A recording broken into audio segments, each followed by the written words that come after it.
Hey, happy Homebrew Wednesday, everybody. I'm back again. I keep coming back, going away, coming back. Well, I'm going to commit to a few things on this Homebrew Wednesday.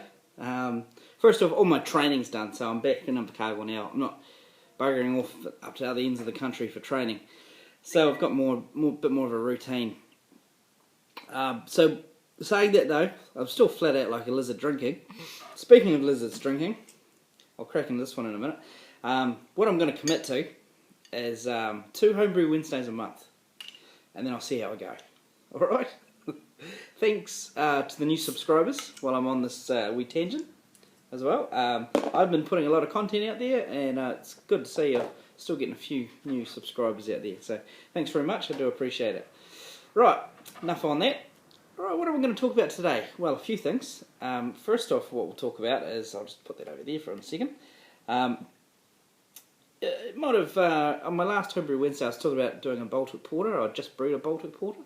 Well, I've got it in a bottle now. I've kegged it and then I bottled it because I want to age it for next year. So it came out at 8.5%. It was, the recipe I used was out of Brewing Classic Styles. I feel it was quite a good recipe. Saying that, I don't know if I really like Baltic Porter. I don't know. This is, well, I've got you here. That's a bit low, isn't it? With the bottling gun, 4 psi, perfect. 5 psi, you end up with a volcano. It's pretty, you've got to get it just right. So it was the last couple, and I thought I was going a bit slow, so I cranked it a little bit, and they had to put it down again. Saying that as well, I overcarbed this Baltic Porter. Quick wee story. I went away for 3 weeks for training, and I thought I set the keg, the pressure to about 14 psi. I thought the fridge will run at about 5 degrees. That should be it. For over 3 weeks, that should be about right. Yeah, nah. I should have double checked it, because it came back and I was at 20 psi for 3 weeks.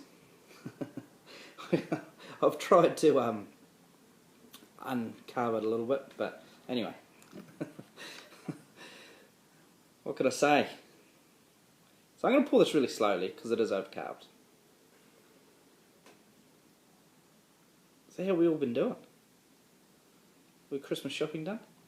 Don't talk about Christmas shopping, it's not December. Bear with me here. Oh, have I got a visitor? No, I'm hearing things. Righty-ho. So, that is it, in the glass. Looks beautiful, doesn't it? Looks really good. You might see all those bubbles coming up. So it's a bit overcarbed. Yeah. Good wee head on it, and this head stays around all day, which is nice. Now I have drunk this before. I'll take another wee drink, because A, I'm thirsty, and B, I want to refresh my palate on what this is like. So there's not a lot of hop aroma off this. More malt than in your hop presence. It only is around about, if I remember rightly, in the 30 to 40 range of PSI and IBUs. Don't even think it's that much actually.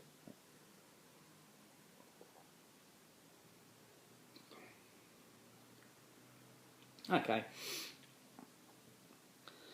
So 8.5%. It's quite light in the body, which I think a Baltic Porter is than an English style porter. I think I enjoy the English porter more. I'm getting a lot of malt, but I'm also getting something else. An off flavour. It's not diacetyl. I think it's more to do with a bit of yeast funk. A bit of I believe the yeast was stressed out with this. I thought I pitched the right amount of yeast. Like I spent a week growing the yeast, divided it into 4 like I normally do. Did a very big starter, so I thought I had enough yeast. I don't think I did have enough yeast at the end of the day, because I think it did stress out a little bit.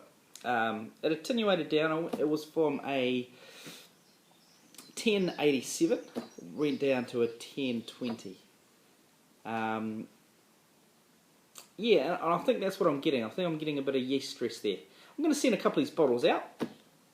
I've actually got 3 bottles ready for Grant Baker, 3 bottles ready for Paul Wicksteed. I'm going to chuck another 2 bottles in of this, and I'll just, like you guys, I would like to see if you're tasting what I'm tasting, if it's a bit of yeast stress in there. I don't believe I'll brew this again, but it's good to do these things, isn't it? It's good to find out. I thought I did like Baltic Porters, maybe I just don't like my one. Who knows? Right, it won't put me off the style. I'll keep trying it. Right, I'm moving right along, because I've talked far too much about that, but let me have another drink. Right.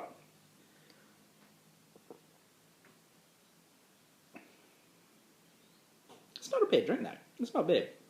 You get past that fault of a yeast, stressed out yeast. It's quite enjoyable. 8.5%. After you had 3 of them, you don't fucking care anyway. Anyway, right. What else we're talking about? Right, what I mainly want to talk about today is I want to give you a beer time. For your brewers that are starting to brew lagers and pilsners, the best thing you can do is give it time in every stage. 3 weeks ago, or 2.5 weeks ago, I brewed up a German pilsner, not my normal pilsner Urquell that I brew all the time. I decided to brew a different one out of Brewing Classic Styles again, and it's I used Hallertau, German noble hop there, and I was meant to use Pearl for bittering, but I didn't have any. But I did have Magnum, so I just used Magnum. Around about 40 IBUs on this one. 1050 is my starting gravity, and as of today, it's just gone down to 1010. Let me have a show you on this. Now, when I'm talking about time, it's taken a good 3 weeks for it to get to this. Let's just give it a spin here. Hard to see in that light there. It's beautiful straw colour, but at 12 degrees, we're reading 1011. So, correcting for temperature, if it's at 20 degrees, it'll be about a 1010. So, that's what I've done there. But can you see there? I think it's still got a wee way to go. It might go down to even to... See the bubbles in it? I'm going to leave that till Friday till I do anything, at least. Now, I've had no airlock activity for a good week and a half in this. It's still... And when I had no airlock activity, I was getting a bit worried because I was at a 10-18. And I was thinking, oh shit, what have I done wrong? But I just left it. I left it for 4 days, checked it, it was down to 4 or 5 days, and then I checked it and it had gone down, thank goodness, gone down to a 10-14, and I haven't touched it then now for about another 5 days. I've just checked it again, 4 days, sorry, checked it again, and it's down to 10-10. That's where I wanted it. If I can get below that, like a 1008, I'll be pretty happy with that. Because the lower you get it, the crisper, you get that crispness with it. Now, on brew day with this, it happens every now and again. You hit every number spot on. Like my mash temperature lost half a degree through the whole mash. I hit 64. I did a 90-minute mash. 64 degrees. Stayed at 64 for most of it. At the end of the 90 minutes, I was at 63.5, so that was fine. I had great conversion. It was one of those brew days where everything went right. It was a pleasure. It really was a pleasure. So when I had that high attenuation and with no airlock activity, I was thinking, what have I done wrong? Because I made sure I had enough yeast as well. I made a huge yeast starter, like 4-litre yeast starter. And so there's plenty of yeast in there, and the yeast, I knew it had plenty of yeast in there as well because I brewed at 10 degrees. Normally, you can have up to 2 days. Brewing it that low, you can have about 2 days before you can get airlock activity, because what you find is that the bubbles, the CO2 goes into liquid because it's so cold. But I had airlock activity. I pitched in the evening. I pitched about 9 o'clock at night, and the next day I had airlock activity. Very slow, but I had started to form a croissant, and started to, signs of fermentation, which was fantastic. And yeah, so don't, if you're brewing pils and lagers, you're starting to, and you're brewing at those low temperatures, just give it time. Give it time, don't get stressed out, leave it. Just leave it. It'll do its thing. I believe this is going to go a bit lower as well. Probably only another 2 points. It's every time, this is the clearest it's been, and it is super clear. Like, it's really, really clear. I'm going to have a wee sip of it, actually. I haven't, but I'm, really happy that it's gone down to 10-10, so it's a bit of a success, really. It's really hard sometimes as a home brewer, though, isn't it, to sit on your hands? I find it really difficult. But think if I thought, this is all it's going to do, and I bottled it, and I kegged it, then I'd have a Pilsner with too much body. Now I've got a bit of it says for the German style that you should have a wee bit of a what's the word I'm looking for? Slight sulphur on the nose, which I have, going into a sweet malt.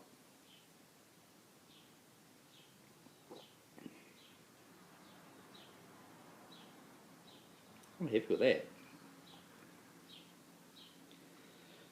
I'm very happy with that. Oh jeez, this is gonna be nice. I can just it's got a very sharp bitterness and it's very dry already. So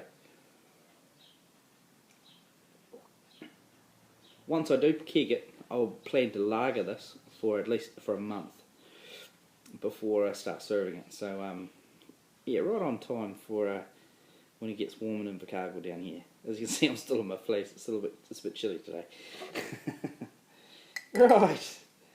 So yeah, that's really what I wanted to get across today. Is don't be in a rush with your pilsners, your lagers. Give it time. Know your yeast strain you're using. Like I've gone for a Y yeast. German lager yeast there on that one, and I hadn't used it before. She's a good she's a good yeast. So, but then it's getting to know it as well. So you have to brew with it a couple of times so you sort of know its patterns, know what it's going to do. And I found it does start quickly and it does slow down. Like when this got to about 10-18, I upped it by 2 degrees to 2.5 actually, to 12.5 for its diacetyl rest, and just to keep it chugging along. And yeah, it has. It's just chugging along really nicely there. So yeah, that's I'm getting good results with that, and yeah, what can I say? So that's me, guys. I've rambled for long enough. I can see I've done a good 13 minutes now. So right, guys. Happy Homebrew Wednesday. I look forward to your videos. I will start replying to people's comments. Sorry, it's very rude of me. And I've got time to start watching people as well. So take care, guys. Have a happy Homebrew Wednesday. Cheers.